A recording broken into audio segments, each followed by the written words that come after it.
My video recording software is not loving me today, so this will be interesting. I've been thinking about the subject of time being used in combat I brought up yesterday, and a commenter on the tabletop podcast community over on Google Plus, Alan Sight, pointed out that there are a couple of war games that he had seen that had that. Starfleet Battles had a certain amount of it, where if you fired at the wrong time, you were likely giving the person you were firing on a good chance to maximize their defenses against it. So that's and I can sort of see how war games would be an easier place to implement that. I was thinking in more of the role-playing game sense, but war game would probably be the first place to start trying to work on that. And it would be interesting to have a system where they can see each other's moves, but maybe not the planned moves, but the planned moves are posted on boards behind screens, so that you could react to what it looks like they're doing and what you know that they can do, but not be able to. But you would have to guess at what their actual operations are. Of course, then you'd have to sort of limit what those actual operations are, so that you can make it an actual viable set of choices. I don't know. Be interesting. I think you could do it in a role-playing game like Fate by doing it somehow with aspects, where you would do the attack or the maneuver and set the aspect on it to be triggered by at a certain point when they spend the fate point, and the aspect can be spent. Should be vague enough that, well, not vague enough. That's not the right word, but less certain of positive outcome for the firer if the fate point is spent at the right time. Like, for instance, you could have it just say, give it the aspect of plotted, and when time comes up, the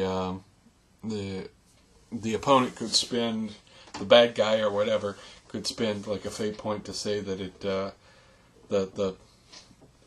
plotted aspect plotted it means that the missile misses or something like that. I don't know. There's definitely some space to play in there. I'll keep bouncing that one around in my head. Let's see. Beyond that, not much to report. I've been working and trying to get my head straight. I did have some notions of talking about a game book that I got not too long ago, and I feel like it deserves a little more detail than maybe I want to give it in this short a period, but I'll give you a brief overview. So this is the Cortex Plus Hackers Guide, which is cool. I got that as part of a Kickstarter thing. There was some confusion on the shipment at one point, but whatever. Things happen. I'm easy. And they corrected it once they figured out what was going on there. Now, I find this to be interesting. Cortex Plus is sort of the heart behind a bunch of games like Smallville or Leverage or Marvel Heroic Role-Playing and Firefly. Good folks. And this is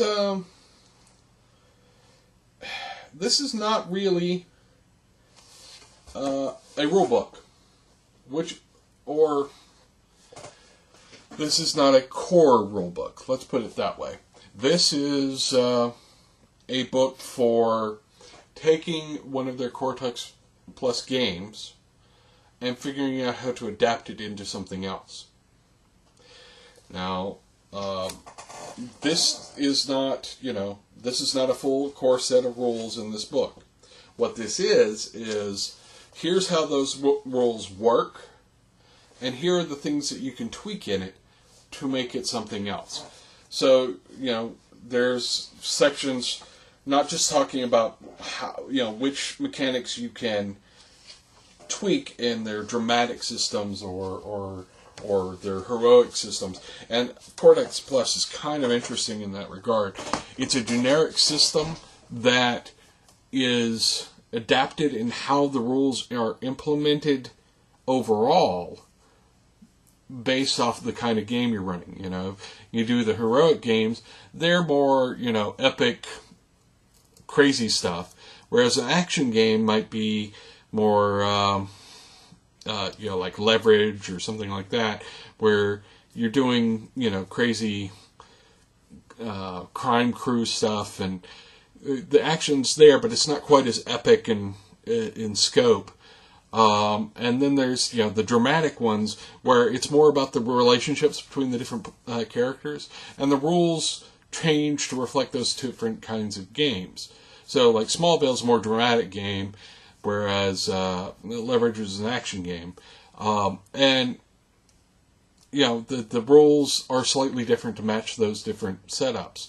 And what this book does is it tells you, all right, you're using dramatic roleplay, and here are the fiddly bits. That's the technical term, I'm sure. The fiddly bits of how that particular rule system is used. And then they go into details about how to maybe completely different game using that same core. So there's like a bit in here about doing a fantasy game using action role-playing. And it's an old-school fantasy game that just happens to, use a lot of the same rules setup as Leverage. Okay.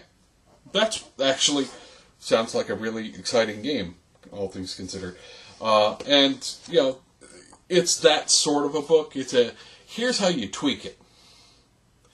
And I like the book for that. Also, I gotta say, it's got some lovely layout. The pages are easy to read. They're clearly identified what section you're in.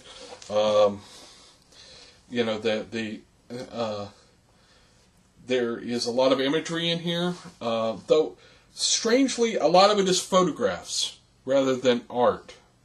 And I'm a little confused why that choice was made. They're not bad photographs, and they definitely fit the explanation, so I'm not going to complain. But it was an odd choice, I guess. I tend to associate people using the photographs in their rulebooks for live-action games. And that may be a holdover from playing World of Darkness for years, and how they, would include photographs in the books that, the live-action rules, and then artwork in the tabletop rules. So it's an interesting choice. But it's not a bad one. The photos work. They certainly fit the images that they're working with. So yeah, it's definitely a way to go. I think it's a good book. I think Cortex Plus is a good system. I occasionally have problems with some of the ways some of the rules have been implemented, but overall, their product, the product from Margaret Weiss Productions, has always been pretty solid. So I can't complain too much. I complained about the Marvel game because the rules about creating your own characters really seem to be focused on adapting existing Marvel characters rather than making whole cloth new characters. And I think it would have been better to have a section in there about completely creating new characters from whole cloth rather than trying to adapt existing characters. But that's a minor piddle, honestly. The game was actually pretty awesome, and I have a copy. But my desk is super organized, as you can tell. But I have a copy, and I actually really like it. I totally screwed up the first session I was trying to run of this, by the way. Absolutely, miserably screwed it up. But, just like completely dropped the ball. But I really enjoyed the game. I think it's a really cool game. I'm really sad that it went away, honestly, because this was really good. But one of my complaints was that the rules on character creation in there was more, here's how you adapt existing characters. And I think it could have dealt with a section on, all right, here's how you create new characters and what makes a good new superhero character and what makes a good bad, new superhero character. But, that's a minor piddle, like I said. It's actually a really good game system, so it's definitely worth playing with. And I would play it again if I had anyone to play with, because nobody loves me. Lack of social life. Wearing me down, man. It's wearing me down. Oh, right. Anyway, what was I? Oh, Cortex Plus. Good system. I like it. I think there are a lot of ways you can use it to hack things, that you can create new ways of new games using the different implementations of Cortex Plus. And I think that rather than try and, super genericize their system to match that, or to, make a bunch of new settings to match all of your needs, they sort of embraced the fact that people were hacking it to come up with new ways of handling things. And so they produced the Cortex Plus Hacking Guide. I think that's a neat way to go. I could talk about the mechanical wackiness that is in the... Because they use dice, but they use all the dice but the D20, it seems like. So, and there's some swinginess in some of it, but it's actually pretty cool. And I like their sort of hybrid between narrative and sort of more gamist, feel, and I don't know, it's definitely worth checking out.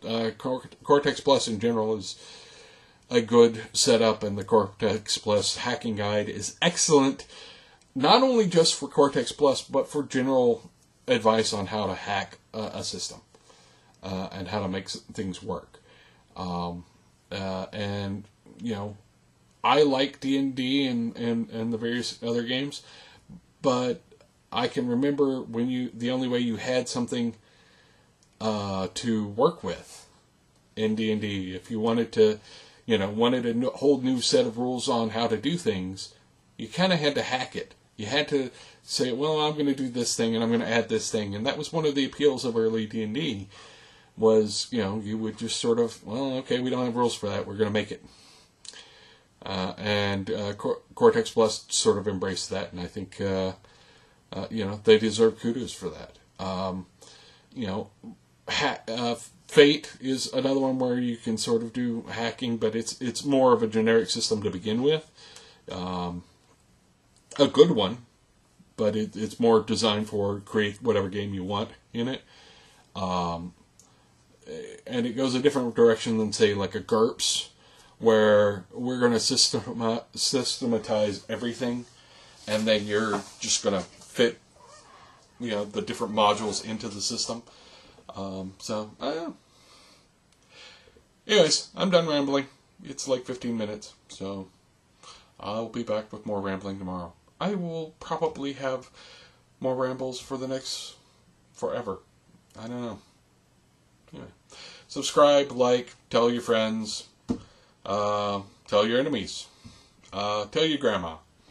I will talk to you later. Bye.